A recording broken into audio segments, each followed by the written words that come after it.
दो बहनों ने बहुत मेहनत से पैसे सेव किए और आखिरकार एक फ्लैट खरीद लिया। दोनों को लगा अब उनकी जिंदगी हैप्पी हो जाएगी, लेकिन उन्हें ये नहीं पता था कि जिस घर को उन्होंने इतनी मेहनत से खरीदा है वो असल में एक हॉन्टेड हाउस था। नए घर में शिफ्ट होने के कुछ ही दिन बाद जूही ऊपर से आने वाली अजीब आवाजों से परेशान हो गई। उसने सोचा कि शोर कम करने के लिए वो छत पर स्पंज पैड्स लगा दे, लेकिन जैसे ही वो आखिरी पैड लगाने वाली थी वही डरावनी आवाज फिर से सुनाई दी। जूही ने तुरंत अपना कैमकॉर्डर निकाला ताकि वो उस आवाज को रिकॉर्ड कर सके और ऊपर वाले नेबर के खिलाफ सबूत रख सके। मगर उसी वक्त बालकनी से एक अजीब सी स्क्रैचिंग साउंड आने लगी। अचानक उसका फोन बजा। उसने कैमकॉर्डर को टेबल पर रख दिया जो सीधा बालकनी की तरफ था। फोन के दूसरी तरफ कोई कुछ नहीं बोल रहा था। फिर अचानक ऊपर से एक जोरदार धमाका हुआ और पूरे घर की लाइट चली गई। जूही डर के मारे वहीं खड़ी रह गई। कुछ सेकंड बाद लाइट वापस आ गई। ऊपर से फिर वही आवाज आने लगी तो वो गुस्से में ऊपर जाकर झगड़ने का सोचने लगी, लेकिन उसे पता नहीं था कि उसी वक्त बालकनी में एक औरत का शैडो खड़ा था और वही रगड़ने की आवाज फिर से गूंजी और जूही अचानक गायब हो गई। 4 दिन बाद कंपनी को पता चला कि जूही काम पर नहीं आई। पुलिस को खबर दी गई, जिन्होंने तुरंत उसकी बहन जो यांग से संपर्क किया। जो यांग ओवरटाइम की वजह से कंपनी के हॉस्टल में रह रही थी, इसलिए कई दिनों से अपनी बहन से बात नहीं हुई थी। जब वो घर पहुंची तो दरवाजे पर एक नोट चिपका था, घर के अंदर नॉइज मत करो। घर में दाखिल होकर उसने देखा कि ड्राइंग रूम बिल्कुल बिखरा हुआ है और जूही का कमरा ऐसे था जैसे किसी ने सब कुछ मैस अप कर दिया हो। वो गुस्से में आ गई और तुरंत अपनी बहन को कॉल किया, लेकिन फोन ऑफ था। उसे याद आया कि जूही हमेशा आवाजों की शिकायत करती थी, लेकिन क्योंकि जो यांग को सुनने में प्रॉब्लम थी वो बिना हियरिंग एड के नहीं सुन सकती थी, इसलिए उसने कभी वो आवाजें नहीं सुनी। उसने अपनी बहन से कहा था, अब जब घर खरीद लिया है तो आदत डाल लो, जिस पर जूही चुप हो गई थी। अब जो यांग को लगा कि जूही की मिसिंग होने का कोई रिश्ता उन्हीं आवाजों से है। वो जूही के कॉलीग की हूँ से मिली। उसने बताया कि जूही अक्सर फोन पर पूछती थी कि क्या वो भी वो अजीब आवाजें सुन सकता है, लेकिन उसे कभी कुछ सुनाई नहीं दिया। घर वापस आकर जो यांग को अपनी बहन का फोन मिला जो बंद था। ये बात अजीब थी क्योंकि जूही कभी फोन घर पर नहीं छोड़ती थी। उसने फोन चार्ज करने का सोचा, लेकिन जैसे ही झुकी उसने फर्श पर एक मोल्डी स्टेन देखा। तभी दरवाजे पर नॉक हुई। दरवाजा खोला तो नीचे वाले फ्लैट 504 का आदमी खड़ा था। वो बोला, आवाजें बंद करो। जो यांग ने समझाया कि कई दिन से घर पर कोई नहीं था, लेकिन वो नहीं माना। उल्टा बोला कि अगर आवाजें जारी रही तो मैं तुम्हारा मुंह फाड़ दूंगा। उसके जाने के बाद जो यांग ने देखा कि एक लंबे बालों वाली औरत कॉरिडोर के आखिर में खड़ी है। वो डर गई और तुरंत दरवाजा बंद कर लिया। जब फोन चार्ज हो गया तो उसने अनलॉक करने की कोशिश की, लेकिन पासवर्ड नहीं पता था। अगले दिन वो सिक्योरिटी गार्ड के पास गई। गार्ड ने बताया कि कुछ समय पहले जूही शिकायत करने आई थी, लेकिन उसके बाद वो दिखी ही नहीं। जब जो यांग ने बताया कि 504 वाला नॉइस की शिकायत कर रहा है, तो गार्ड बोला कि 504 वाला जंगशुम भी उन्हीं आवाजों से परेशान था। उसने बताया कि ये फ्लैट नंबर 604 है, इसलिए सब लोग इसे ज्यादा नोटिस करते हैं। वो कुछ और बताने ही वाला था कि एक औरत भागती हुई आई और बोली कि बेसमेंट से बदबू आ रही है। गार्ड ने बेसमेंट का दरवाजा खोला तो बहुत ही बुरी बदबू आई। उसने कहा कि 10 साल से कुछ लोग वहाँ कचरा फेंकते हैं और अब वो पहाड़ बन चुका है, सफाई पर ज्यादा खर्च जाएगा, इसलिए सबने इग्नोर कर दिया। कुछ दिन बाद जो यांग ने अपनी जॉब छोड़ दी ताकि अपनी बहन को ढूंढ सके। उसी दिन उसकी बर्थडे थी। उसने टेबल पर किमची रखी तो उसे अपनी बहन याद आई, क्योंकि हर साल जूही उसकी बर्थडे पर खास किमची बनाती थी। उसे अचानक याद आया कि शायद बर्थडे की तारीख ही फोन का पासवर्ड हो। और हाँ, फोन अनलॉक हो गया। फोन में कई रिकॉर्डिंग्स थी। उसने एक रैंडम रिकॉर्डिंग चलाई तो अचानक एक जोरदार धमाका सुनाई दिया। क्योंकि वो हियरिंग एड पहने थी, उसे समझ नहीं आया कि आवाज फोन से आ रही है या ऊपर से। वो बेडरूम में जाकर बाकी रिकॉर्डिंग सुनने लगी। जूही की आवाज में साफ फियर और होपलेसनेस झलक रही थी। अचानक एक अनजान आवाज सुनाई दी, किसी दूसरे शख्स की, लेकिन वो समझ नहीं पा रही थी कि वो क्या बोल रहा है। उसे ऐसा लगा जैसे वो आवाज उसके बिल्कुल क्लोज से आ रही हो। जो यांग को भी लगा कि आवाज उसके पास ही से आ रही है, लेकिन जब उसने इधर उधर देखा वहाँ कोई नहीं था। अगले ही पल उसे ऐसा महसूस हुआ जैसे उसकी बहन की आवाज उसके कान के बिल्कुल पास विस्पर कर रही हो। वो इतनी डर गई कि उसने फोन फेंक दिया। थोड़ी देर बाद डोरबेल फिर बजी। इस बार जो यांग ने अपनी बहन जूही की आवाज साफ सुनी। वो एक ही लाइन बार बार रिपीट कर रही थी। जो यांग को कुछ रॉन्ग लगा। उसने दरवाजा खोलने से रिफ्यूज कर दिया और पीप होल से बाहर झांका। बाहर खड़ी औरत की आंखों की प्यूपिल्स पूरी तरह काली हो चुकी थी, जिससे साफ पता चल रहा था कि वो जूही नहीं थी। फिर वही अजीब स्क्रैचिंग साउंड दोबारा आने लगी। अब उसमें एक तेज चुभने वाली आवाज भी थी। आवाजें इतनी डरावनी थी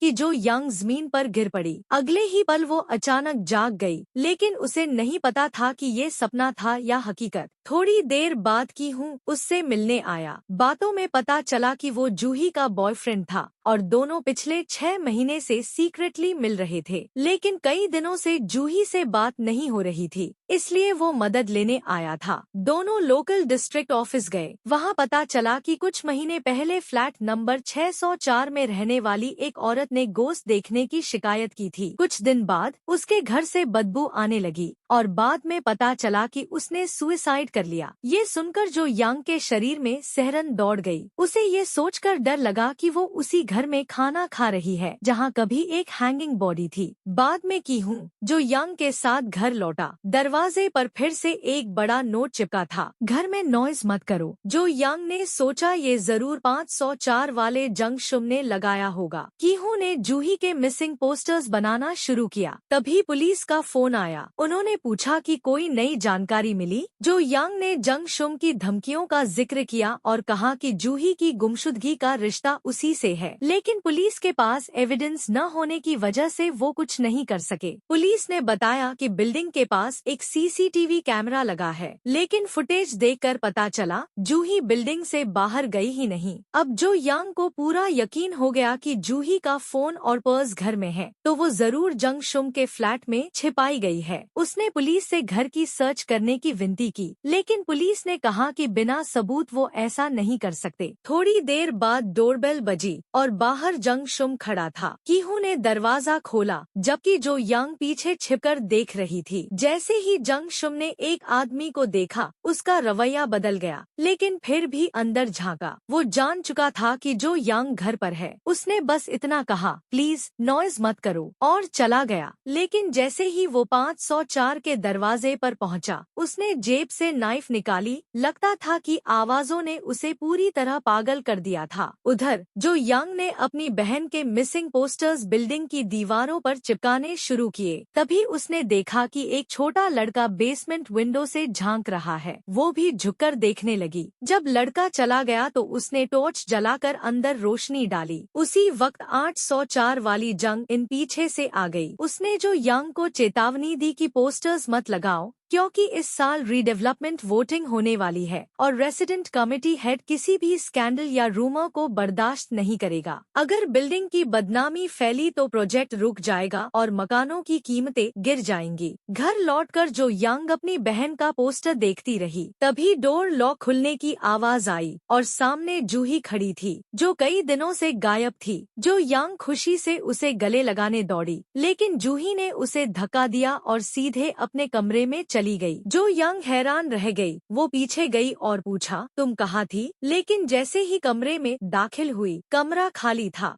हैरान जो यांग को ड्राइंग रूम से आवाज आई। वो वहाँ गई, लेकिन पता चला कि ये सब एक और सपना था। वो पानी पीने किचन गई, लेकिन बालकोनी में उसे किसी का शैडो दिखा। वो डर के मारे भागने ही वाली थी कि अचानक जंग शुम दरवाजे पर आ गया। वो बार बार डोर कोड डालने की कोशिश कर रहा था। खुशकिस्मती से बालकोनी का शैडो गायब हो चुका था। जो यांग ने तुरंत नाइफ उठाई और बालकोनी की तरफ गई। वहाँ कुछ नहीं था। उसने झरोखे से बाहर देखा देखा जंग शुम जा चुका था। उसने राहत की सांस ली। अब जंग शुम पूरी तरह पागल हो गया था। वो नॉइस के पीछे हर मंजिल पर भागता फिर रहा था। फिर उसे लगा कि कोई दरवाजे के ऊपर वाले कोने से उसे देख रहा है। तभी मोशन लाइट ऑन हो गई। वो डर गया, भागा और कांच से टकराकर नीचे गिर पड़ा और मर गया। अगली सुबह जो यांग ने पुलिस सायरन सुनी, वो नीचे भागी और देखा कि मरने वाला जंग शुम था। वही पुलिस अफसर वहाँ था जिससे वो पहले बात कर चुकी थी। जो यांग बोली, ये 504 वाला है, प्लीज उसके घर की सर्च करो, मेरी बहन शायद वहीं हो। लेकिन पुलिस ने बताया कि वो पहले ही 504 की सर्च कर चुके हैं और वहाँ कुछ भी अनयूजुअल नहीं मिला। किसी के छिपे होने का कोई निशान नहीं था। पुलिस को अब शक होने लगा कि जो यांग शायद अपनी बहन की मिसिंग होने की वजह से मेंटल स्ट्रेस में है और खुद से बातें या इमेजिनेशन कर रही है। उन्होंने उसे सख्त वार्निंग दी कि बिना प्रूफ के किसी पर ब्लेम मत लगाए। इसी दौरान रेसिडेंट कमेटी की हेड लेडी भी वहां आ गई। उसने जो यांग को डांटते हुए कहा कि वह सोसाइटी की बदनामी बंद करे, वरना उसे पछताना पड़ेगा। उसने कहा कि फ्लैट नंबर 604 अनलकी है, जो भी वहाँ रहता है क्रेजी हो जाता है और उसके ऊपर नीचे वाले भी नॉर्मल नहीं रहते। ये सुनकर जो यांग हैरान रह गई। वो सीधे 804 वाले फ्लैट में जंग इन के पास गई ताकि सच पता कर सके। उसी वक्त एक छोटी सी लड़की पीछे से भागती हुई गुजरी। जंग इन ने बताया कि वो उसकी शरारती बेटी है। बातों के दौरान जो यांग को पता चला कि 704 नंबर फ्लैट में पहले एक औरत रहती थी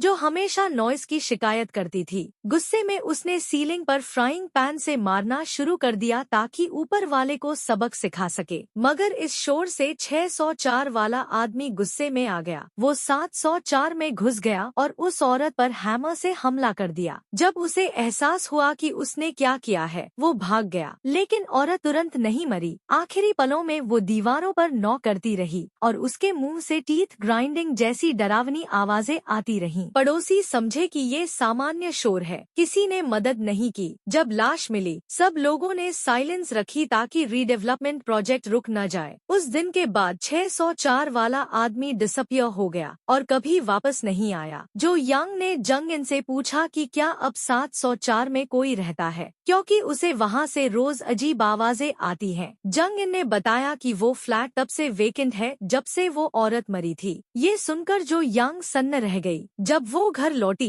तो दरवाजे पर एक और नोट चिपका था। उसने समझा कि शायद ये 504 वाला जंग शिम ने लगाया होगा, मगर अब तो वो मर चुका था। यानी ये नोट कोई और लगा रहा था। इस बार कागज ब्लैंक था। उसने जब नोट फाड़ा तो दरवाजे पर खून से लिखा था, नरक में जाओ। अगले दिन जो यांग ने फिर से अपनी बहन की मिसिंग पोस्टर्स पूरे अपार्टमेंट कॉम्प्लेक्स में लगा दिए। उसी वक्त रीडेवलपमेंट मीटिंग चल रही थी। कमेटी हेड ने ऊपर से तो नरमी दिखाई और जंग शिम की मौत पर दुख जताया, लेकिन जब जो यांग भीड़ के बीच से गुजरी तो उसने देखा कि उसकी बहन का पोस्टर लोगों के पैरों तले कुचला जा चुका है। ये देखकर उसके अंदर गुस्सा और दर्द का ज्वालामुखी फट पड़ा। उसने गुस्से में माइक छीन लिया और चिल्ला उठी, मेरी बहन यहाँ से रहस्यमय तरीके से गायब हुई है। मुझे रीडेवलपमेंट से कोई मतलब नहीं, मैं बस अपनी बहन को ढूंढना चाहती हूँ। कमेटी हेड ने तुरंत उसे चुप कराने की कोशिश की। दोनों में जोरदार बहस शुरू हो गई, यहाँ तक कि बाकी रेजिडेंट्स को बीच बचाव करना पड़ा। लेकिन जो यांग फिर भी नहीं रुकी।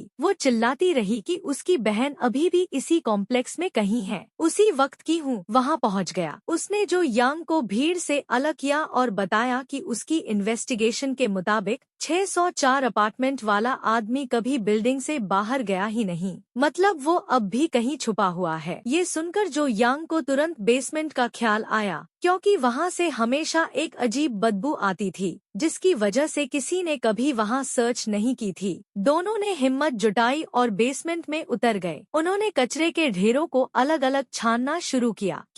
जब कैमकॉर्डर से रिकॉर्डिंग कर रहा था तो उसे एक कोने में कोई शैडो दिखाई दिया। उसने दिल संभालकर मोबाइल की फ्लैशलाइट ऑन की और देखा कि वहाँ 604 वाला आदमी पड़ा था। वो पास गया यह देखने के लिए कि वो जिंदा है या नहीं, लेकिन तभी तभी अचानक एक तेज स्क्रीमिंग साउंड गूंजी और अगले ही पल उसका सिर लुढ़क कर कीहू के पैरों में आ गिरा। दूसरी तरफ जो यांग को कुछ नहीं मिला। वो कीहू को ढूंढने गई, लेकिन उसे देखकर लगा कुछ गड़बड़ है। वो पास जाने ही वाली थी कि एक ईयर पियर्सिंग स्क्रीम सुनाई दी। कीहू का शरीर झटके से कांप उठा। जो यांग डरकर पीछे हट गई। अचानक कीहू उस पर झपटा और उसे जमीन पर गिरा दिया। वो उसका नाम पुकारती रही, लेकिन उसकी आंखों में एक अजीब सा मैडनेस था, जैसे किसी ने उस पर कंट्रोल कर लिया हो। घबराकर जो यांग ने पास रखा पत्थर उठाया और उसके सिर पर मार दिया। तभी जाकर वो किसी तरह बच निकली। वो सीढ़ियों पर चढ़ने लगी, लेकिन कीहू ने पीछे से उसका पैर पकड़ लिया। उसी नाजुक वक्त पर कमेटी हेड वहां पहुंच गई और जो यांग की जान बचा ली। जब जो यांग को होश आया, वो प्रॉपर्टी ऑफिस में थी। उसके जख्मों पर पट्टियां बंधी थी।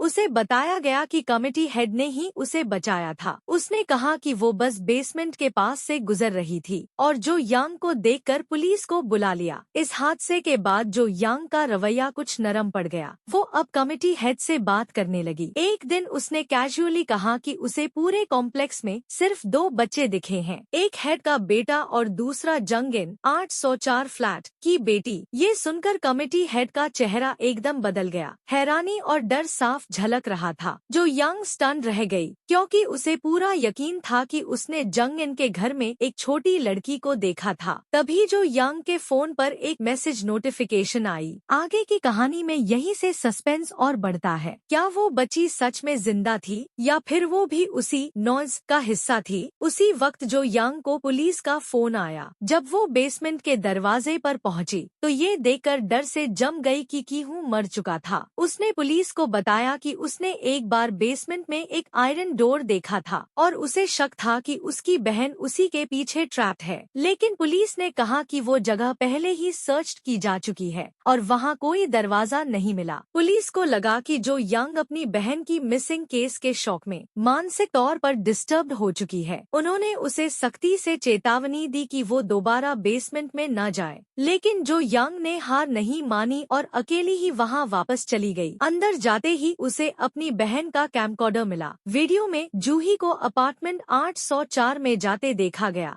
जहां बहुत सारी वाइब्रेशन मशीन्स रखी थी। यानी ये साफ था कि वो शोर जानबूझकर जंगिन ने पैदा किया था। वीडियो में कुछ डरावने और रहस्यमय सीन्स भी थे, जिनमें जंगिन अपनी मां की आवाज में किसी से बात कर रही थी, लेकिन कैमरे में उसके अलावा कोई नहीं दिख रहा था। ये देखकर जूही को समझ आ गया कि जंगिन बहुत डेंजरस वुमेन है, मगर अब एस्केप करने में बहुत देर हो चुकी थी। जंगिन ने जूही को जमीन पर गिरा दिया और उसके सिर पर काप मारकर तोड़ दिया। अब जो यांग को सब कुछ साफ समझ आ गया। ये सब कुछ जंगिन का ही किया हुआ था। अचानक उसे फिर से कोई साउंड सुनाई दी। वो उस आवाज के पीछे गई और देखा कि उसकी बहन कोने में हाफ डेड पड़ी थी। उसने जूही को उठाया, लेकिन जंगिन पहले से ही बेसमेंट के दरवाजे पर हाथ में हैमर लिए खड़ी थी। वो मुस्कुराती हुई उनकी तरफ बढ़ी। जो यांग ने तुरंत आयरन डोर बंद कर दिया और अपनी बहन को किसी दूसरे रास्ते से ले जाने की कोशिश की, लेकिन वहाँ कोई रास्ता नहीं था। उसने जूही को एक कोने में छिपाया और खुद वापस जाकर जंगिन का सामना किया। जंगिन ने खुद कॉन्फेस किया कि अपार्टमेंट 704 वाली औरत को भी उसने ही मारा था, क्योंकि वो हमेशा शिकायत करती थी कि उसकी बेटी घर में बहुत नॉइज करती है। गुस्से में जंगिन ने अपनी बेटी को नीचे खेलने भेज दिया, लेकिन अनफॉर्चुनेटली एक डिलीवरी ट्रक ने उसे कुचल दिया। उसने पूरा ब्लेम 704 वाली औरत पर डाल दिया। अब जंगिन धीरे धीरे जो यांग की तरफ बढ़ी, उसे मारने के इरादे से। जो यांग डरकर भागी और एक जगह छिप गई। फिर वही डरावनी ग्राइंडिंग साउंड सुनाई दी, साथ में तेज नॉइज वेव्स। सह न पाने पर जो यांग ने अपना हियरिंग एड निकाल दिया